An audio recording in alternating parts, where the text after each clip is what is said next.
আসসালামু আলাইকুম প্রিয় শিক্ষার্থীবৃন্দ, আল্লাহর অশেষ কৃপায় নিশ্চয়ই তোমরা ভালো আছো। কোভিড-19 এই প্যান্ডেমিক সিচুয়েশনে স্বাস্থ্যবিধি মেনে তোমরা বাসায় অবস্থান করবে, হ্যান্ড স্যানিটাইজার, মাস্ক ব্যবহার করবে।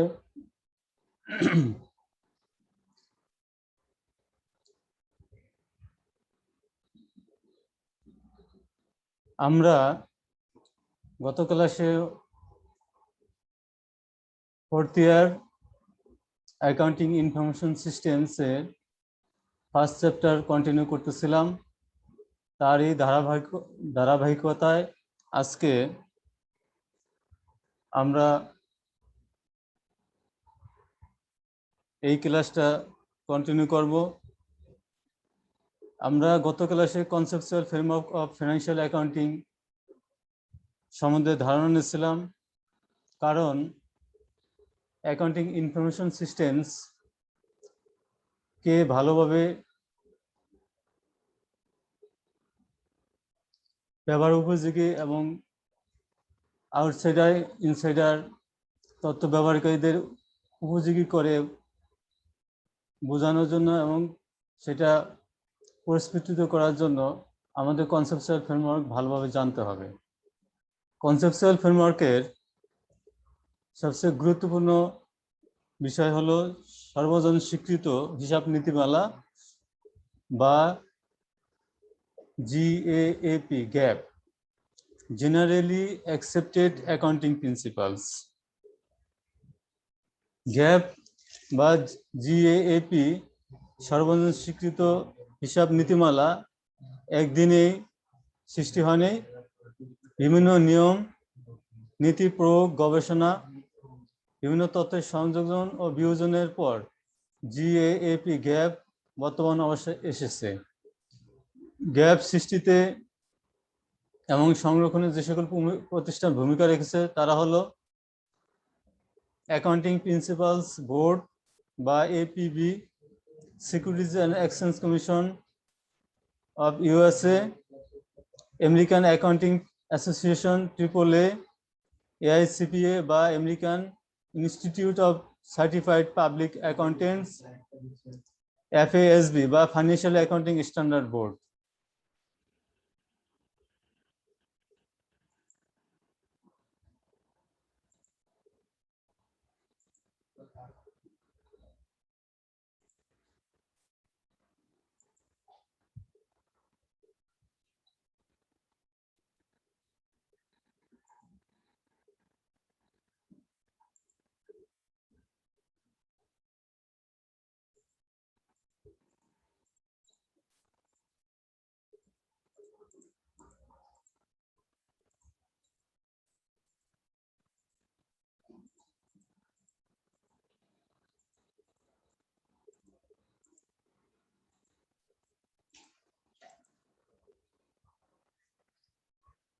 অ্যাকাউন্টিং ইনফরমেশন সিস্টেমস মূলত প্রয়োগিক বা applied computer based accounting systems. এটা ব্যবহার মাধ্যমে আমরা ম্যানুয়ালকে অপোজ করে ডিজিটাল সিস্টেমটাকে এখানে আমরা ব্যবহার বাড়াচ্ছি। এটা একটা প্রয়োগিক বা অ্যাপ্লাইড সাবজেক্ট। এখানে কিছু বেসিক বিষয় আছে।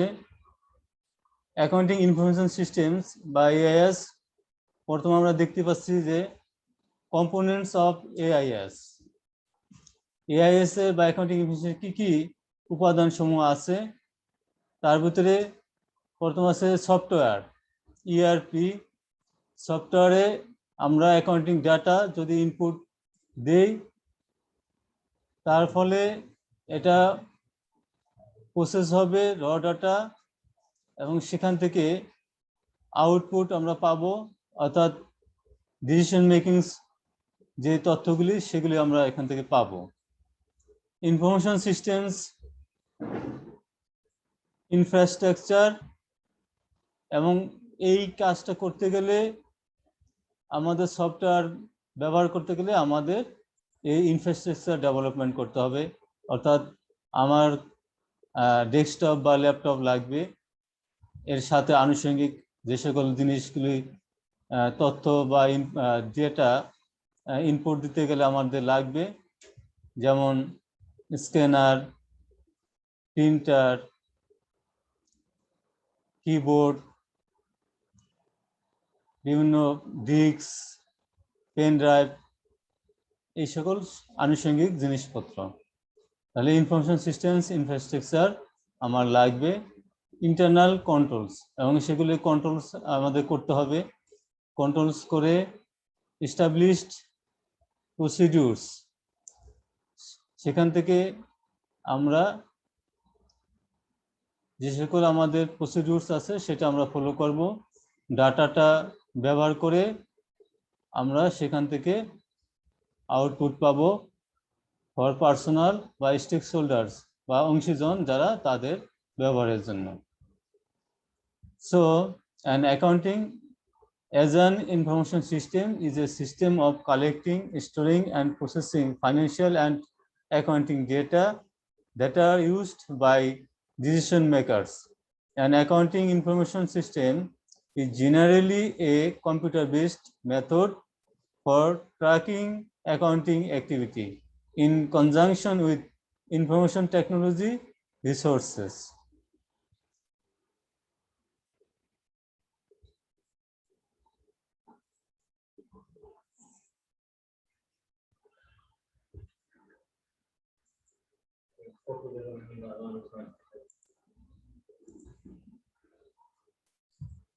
তাহলে অ্যাকাউন্টিং ইনফরমেশন সিস্টেমসের যে প্রায়োগিক একটা বিষয়, সেই বিষয়টাকে ভালোভাবে আমরা অ্যাকাউন্টিং তথ্যগুলি যদি ইনপুট করতে না পারি তাহলে আউটপুট আমাদের ভালো আসবে না, ফলে ডিসিশন মেকিংয়ে সেটা ভায়াবল হবে না।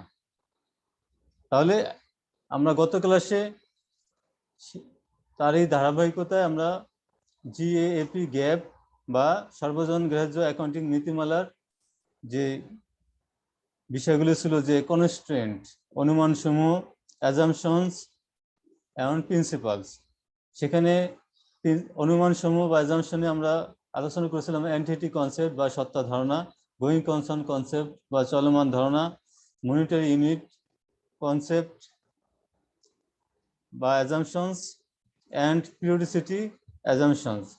আর প্রিন্সিপালস আমরা বলছিলাম যে historical cost principles, revenue recognition principles, matching principles and full disclosure principles.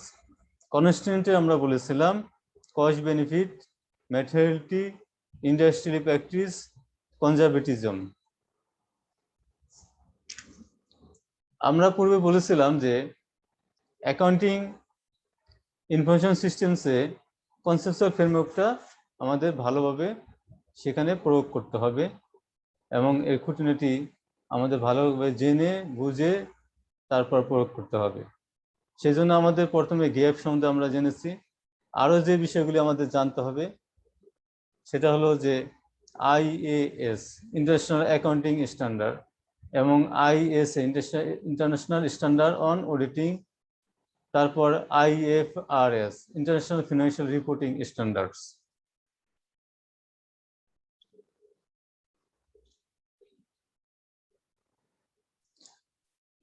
গত ক্লাসে গ্যাপে যে বিষয়গুলো আমরা আলোচনা তারই ধারাবাহিকতা একটা বিষয় আমাদেরকে একটু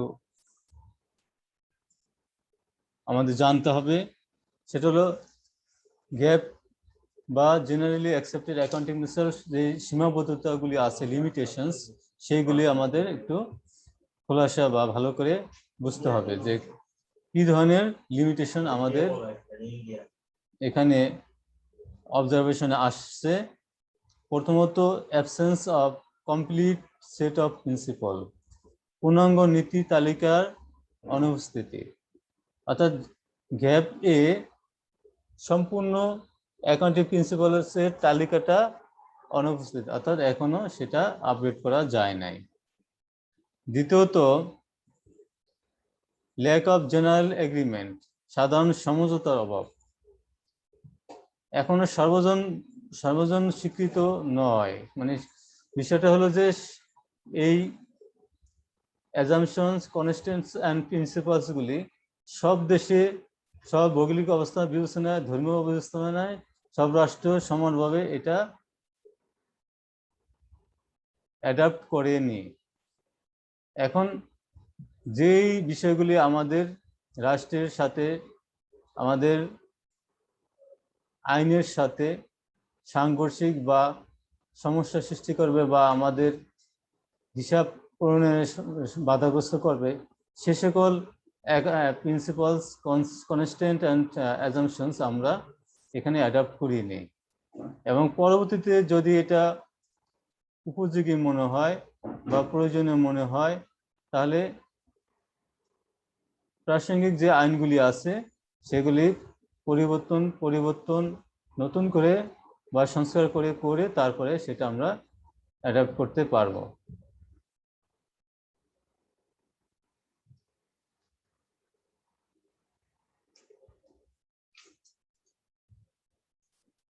এখন আসি আমরা IAS, ইন্টারন্যাশনাল অ্যাকাউন্টিং স্ট্যান্ডার্ড। বাংলাদেশে যে সকল IAS বা ইন্টারন্যাশনাল অ্যাকাউন্টিং স্ট্যান্ডার্ড গৃহীত হয়েছে, অ্যাডাপ্ট হয়েছে, সেগুলো নিয়ে আমরা একটু প্রথমে জানার চেষ্টা করব।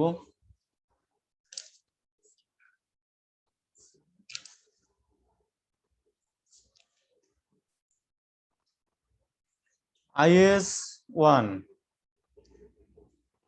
শিরোনামটা হলো প্রেজেন্টেশন অফ ফাইন্যান্সিয়াল স্টেটমেন্ট বা আর্থিক বিবরণী উপস্থাপন। সংশোধন সহ চালু হবার তারিখ 1 জুলাই 1998। বাংলা সেটা অ্যাডাপ্টেড অর্থাৎ গৃহীত হয়েছে। ইনভেন্টরি বা মজুত পণ্য IAS 2, এটা 1995 সালের জানুয়ারিতে সংশোধিত এবং বাংলা সেটা গৃহীত। IAS 3, কনসোলিডেটেড ফাইন্যান্সিয়াল স্টেটমেন্ট, সম্মিলিত ও আর্থিক বিবরণী, 1976 সালে এটা সংশোধন সহ চালু হয়েছিল এবং বাংলা সেটা গৃহীত হয়েছে। IAS 4, ডেপ্রিসিয়েশন অ্যাকাউন্ট অর্থাৎ অপচয় সংক্রান্ত হিসাব, 1976 সালে এটা বাংলাদেশে adapted. IAS 5, information to be disclosed in financial statement, 1976 adapted in Bangladesh. 1976 সালে বাংলাদেশে এটা অ্যাডাপ্টেড হয়। IAS 6, accounting responses to changing prices, পরিবর্তনশীল মূল্য স্তরের হিসাব, এটা 1976 সালে বাংলাদেশে অ্যাডাপ্টেড হয়। IAS 7, ক্যাশ ফ্লো স্টেটমেন্ট বা নগদ প্রবাহ বিবরণী, এটা জানুয়ারি 1994 সালে গৃহীত হয়। অর্থাৎ কোম্পানি আইন 1994 সালে যখন পাশ করা হয় তখন সেই আইনে ক্যাশ ফ্লো অর্থাৎ IAS 7 অ্যাকসেপ্ট করা হয়। IAS 8, profit or loss for the period, fundamental errors and change in accounting policies, অর্থাৎ হিসাবকালের লাভ ক্ষতি, মৌলিক ত্রুটি এবং হিসাব পলিসিতে পরিবর্তন, এটা 1995 সালের জানুয়ারিতে গৃহীত হয়। IAS 9, accounting for research and development activities, গবেষণা ও উন্নয়ন কার্যের হিসাব, এটা বাংলাদেশে অ্যাডাপ্ট হয়। IAS 10, events after the balance sheet date, উদ্বৃত্ত পত্রের তারিখের পরবর্তী ঘটনাবলী, 1995 সালের জানুয়ারি মাসে গৃহীত হয়। IAS 11, কনস্ট্রাকশন কন্ট্রাক্ট, নির্মাণ সংক্রান্ত ঠিকা কাজের হিসাব, এটা 1995 সালের জানুয়ারিতে অ্যাডাপ্টেড। IAS 12 বা 12, ইনকাম ট্যাক্সেস, আয়কর, এটা 1998 সালের জানুয়ারি মাসে গৃহীত হয়। IAS 13 no longer effective, replaced by, অর্থাৎ চলতি সম্পদ ও চলতি দায়ের উপস্থাপন, এটা বাংলাদেশে গৃহীত হয়। IAS 14 সেগমেন্ট রিপোর্টিং, বিভাজিত আর্থিক বিবরণী, এটা সংশোধন সহ চালু হওয়ার কথা 1998 সালে, কিন্তু বাংলাদেশে এটা অ্যাডাপ্ট হয়নি, গৃহীত হয়নি। IAS 15 information reflecting effect of changing prices, মূল্যস্তর পরিবর্তনের প্রভাব প্রতিফলনকারী হিসাব, এটাও বাংলাদেশে গৃহীত হয় নাই।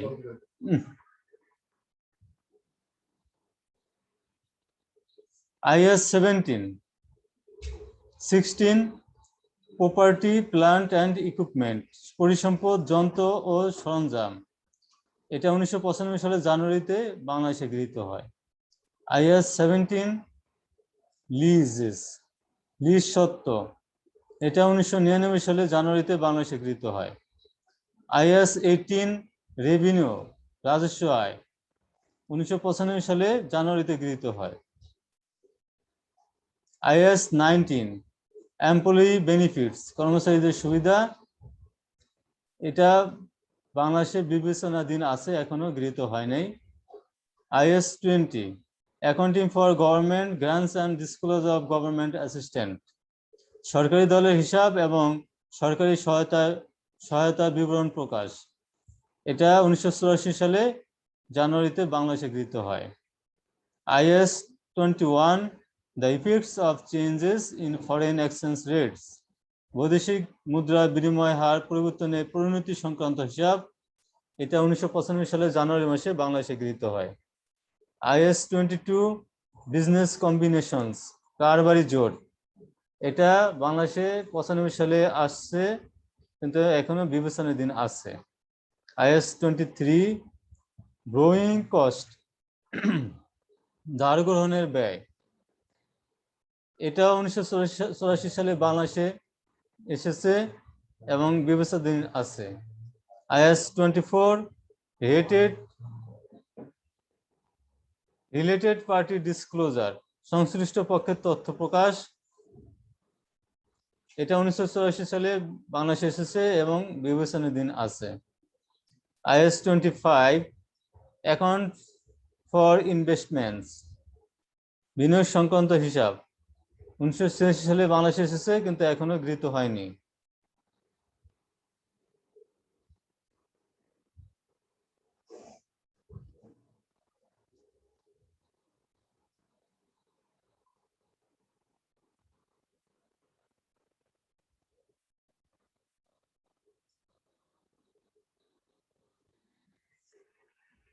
তারপরে IAS 26 accounting and reporting by retirement benefits plans, অবসর গ্রহণকালীন প্রকল্প হিসাব ও প্রতিবেদন, এটা গৃহীত হয়েছে। IAS 27 consolidated financial statement and accounting for investment in সাবসিডিয়ারিজ,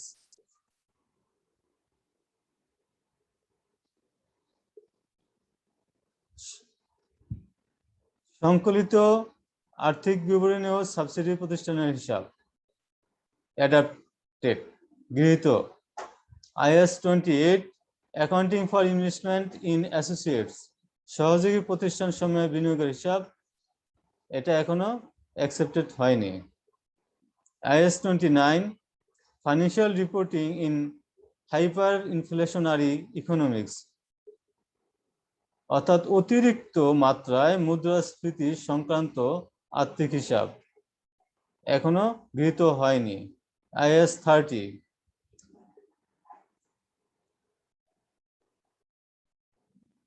full disclosure in the financial statements of banks and similar financial institutions, bank ও একই ধরনের আর্থিক সংস্থার বিবরণীতে তথ্য প্রকাশ, এটা 1999 সালের জানুয়ারি মাসে বাংলাদেশে এসেছে এবং এটা অ্যাডাপ্টেড, অর্থাৎ গৃহীত হয়েছে। অর্থাৎ ব্যাংকের যে ফাইন্যান্সিয়াল স্টেটমেন্ট এবং সেখানে কি ধরনের তথ্য সন্নিবেশিত হবে, কি ধরনের তথ্য প্রকাশ করতে হবে, ফুল ডিসক্লোজার অর্থাৎ পূর্ণ প্রকাশ করতে হবে, সে বিষয়গুলি IAS 13 আছে। এটা ব্যাংক কোম্পানি অ্যাক্টের ব্যাংকের আর্থিক বিবরণী প্রস্তুতের ক্ষেত্রে খুবই গুরুত্বপূর্ণ।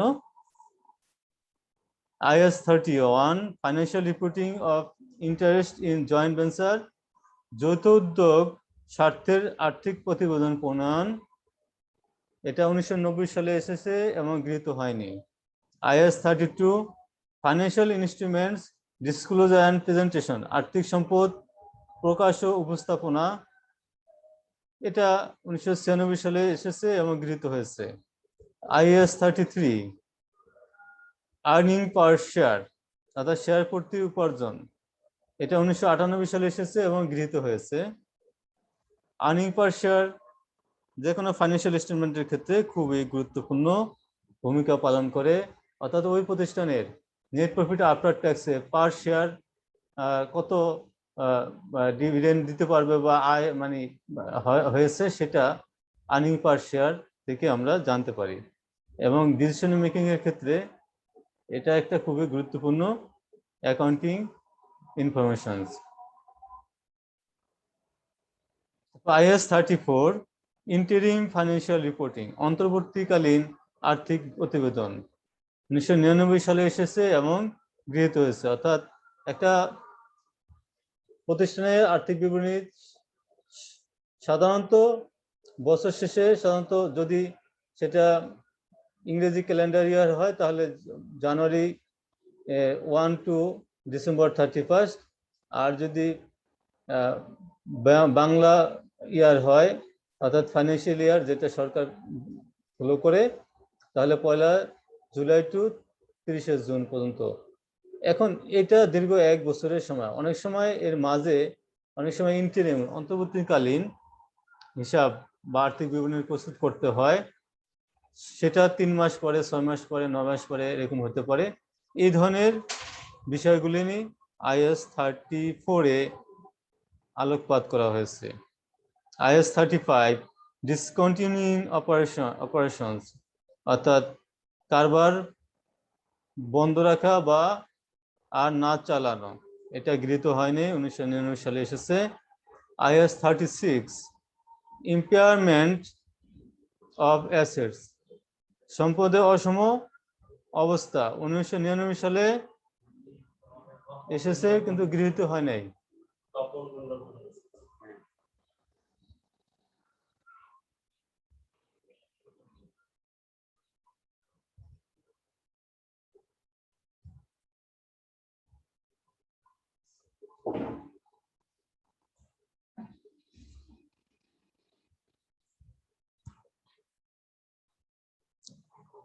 তারপরে IAS 37 provision contingent liabilities and contingent assets, খুবই গুরুত্বপূর্ণ একটা বিষয়, অর্থাৎ ভবিষ্যৎ ব্যবস্থা, সম্ভাব্য দায় এবং সম্ভাব্য সম্পদ, 1999 সালে এসেছে এবং গৃহীত হয়েছে। এখন কন্টিনজেন্ট লায়াবিলিটি যদি ব্যালেন্স শিটে অফ ব্যালেন্স শিট আইটেমে হিসেবে না দেখায়, তাহলে অনেক সময় এই কন্টিনজেন্ট লায়াবিলিটির কারণে কোম্পানি দেউলিয়া হয়ে যেতে পারে। এই জন্য সারা বিশ্বে এই IAS 37 এর উপর গুরুত্ব দেওয়া হয়েছে খুব বেশি, যাতে অফ ব্যালেন্স শিট আইটেম হিসেবে কন্টিনজেন্ট লায়াবিলিটি দেখানো হয়। কারণ ব্যাংক কি পরিমাণ গ্যারান্টি দিয়েছে অন্যান্য বিল ডিসকাউন্ট করার ক্ষেত্রে, অর্থাৎ ফরেন এক্সচেঞ্জের ক্ষেত্রে বিল পারচেজের ক্ষেত্রে কন্টিনজেন্ট লায়াবিলিটি ক্রিয়েট হয়। সেই দায়গুলো নিয়ে অনেক সময় যদি সেখানে কোনো ফ্রড ফরজারি হয়, তাহলে ওই দায় গ্রহণের কারণে কোম্পানি দেউলিয়া হতে পারে। তাই provision contingent liabilities and contingent asset of balance sheet item হিসেবে দেখাতে হবে এবং গুরুত্বপূর্ণ বর্তমান সময়ের জন্য এটা বিবেচনা করা হয়। IAS 38 ইনটেনজিবল অ্যাসেটস, অর্থাৎ অস্পর্শনীয় সম্পত্তি, এটা 1999 সালে বাংলাদেশে এসেছে এবং এখনো গৃহীত হয়নি। IAS 39 financial instruments recognition and measurement, আর্থিক সম্পদ শনাক্তকরণ ও পরিমাপ, এটা 2001 সালে এসেছে এবং গৃহীত হয়েছে। IAS 40 ইনভেস্টমেন্ট প্রপার্টি, বিনিয়োগ সম্পদ এটা 2001 সালে এসেছে এবং গৃহীত হয়েছে। IAS 41 এগ্রিকালচার অর্থাৎ কৃষি সম্পদ 2001 সালে হয়েছে, মানে বাংলাদেশে এসেছে এবং এখনো গৃহীত হয়নি। অর্থাৎ আমরা ইন্টারন্যাশনাল অ্যাকাউন্টিং স্ট্যান্ডার্ড 41টা স্ট্যান্ডার্ড আমরা পেয়েছি। তার ভিতরে অধিকাংশই গৃহীত হয়েছে এবং কিছু গৃহীত হয়নি এবং কিছু বিবেচনাধীন আছে। গৃহীত হয়েছে এরকম IAS সংখ্যা হলো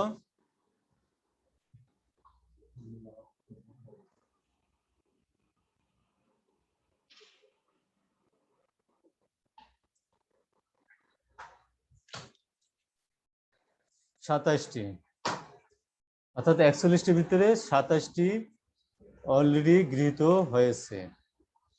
41টির ভিতরে অ্যাডাপ্টেড 27টি।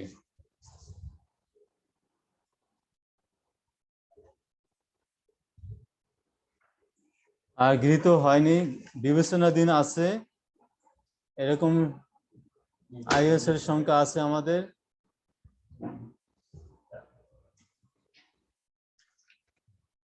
4টি, কনসিডারেবল আছে 4টি, আর অ্যাকসেপ্ট হয় নাই তার মানে 10টি। তাহলে IAS 41টা IAS এর ভিতরে বাংলাদেশে ইতিমধ্যে গৃহীত হয়েছে 27টি, 4টা বিবেচনাধীন আছে এবং 10টি এখনো গৃহীত হয়নি। অর্থাৎ পরিবর্তিত অবস্থার পরিপ্রেক্ষিতে ভবিষ্যতে আমাদের অর্থনৈতিক ধরন পাল্টালে বা সরকারের সিদ্ধান্ত বা পরিকল্পনা যদি চেঞ্জ হয় তাহলে এই IAS গুলি আমাদের এখানেও অ্যাডাপ্টেড হতে পারে। তাহলে আমরা অ্যাকাউন্টিং কনসেপচুয়াল ফ্রেমওয়ার্কের ভিতরে GAAP গ্যাপ বা জেনারেলি অ্যাকসেপ্টেড অ্যাকাউন্টিং প্রিন্সিপালস এই সম্বন্ধে ধারণা পেয়েছি। আজকে আমরা ইন্টারন্যাশনাল অ্যাকাউন্টিং স্ট্যান্ডার্ড অর্থাৎ IAS 40 IAS আছে 41, এটা একটা বার্ডস আই ভিউ নিয়েছি আমরা 41টা কি আছে সেটা। আগামী দিনে আমরা এই IAS গুলি আলোচনা করব এবং তারপরে আমরা আলোচনা করব ISA international standard on auditing, অর্থাৎ অডিটিং এর ক্ষেত্রে আমাদের যেই ISA ফলো করা হয়, অর্থাৎ আমাদের institute of chartered accountants of Bangladesh এবং institute of cost and management accountants of Bangladesh তারা যে auditing IAS international standard on auditing follow করে সেটা আমরা আলোচনা করব। সর্বশেষ গ্যাপ পে রিভলিউশন বা ক্রমবিকাশের মাধ্যমে IAS ISA এবং এরও ক্রমবিকাশের মাধ্যমে IFRS বা ইন্টারন্যাশনাল ফিনান্সিয়াল রিপোর্টিং স্ট্যান্ডার্ড যার আবির্ভাব, সেটা আমরা সর্বশেষ মডার্ন যে ধারণা যা অবস্থান সেখানে আমরা যাব এবং আলোচনা করব। তাহলে এই বিষয়গুলি যদি আমাদের সঠিকভাবে পুঙ্খানুপুঙ্খানুভাবে জানা থাকে এবং জানতে হবে এবং প্রয়োগ করার ক্ষেত্রে এটাকে সঠিকভাবে করতে হবে, তাহলে স্টেক হোল্ডার্স বা অংশীজন বা সুবিধাভোগী যারা ইন্টারনাল এক্সটার্নাল ইউজার্স তারা এর থেকে সঠিক তথ্য পাবে এবং বিনিয়োগ গ্রহণের ক্ষেত্রে সিদ্ধান্ত গ্রহণের ক্ষেত্রে সঠিক সিদ্ধান্ত নিতে পারবে এবং তারা উপকৃত হবে, লাভবান হবে। এখান থেকে সরকারও বেনিফিটেড হবে, কারণ সরকার সঠিক আর্থিক বিবরণী থেকে সঠিকভাবে লাভ লোকসান এবং সম্পদ আয় নিরূপিত হবে এবং সেখান থেকে সরকার প্রয়োজনীয় ট্যাক্স, ভ্যাট, অন্যান্য যে সকল আবগারি শুল্ক বা বিভিন্ন ধরনের সরকারের কর আছে সেটা আহরণ করতে পারবে। সবার সুস্বাস্থ্য ও মঙ্গল কামনা করছি। ধন্যবাদ।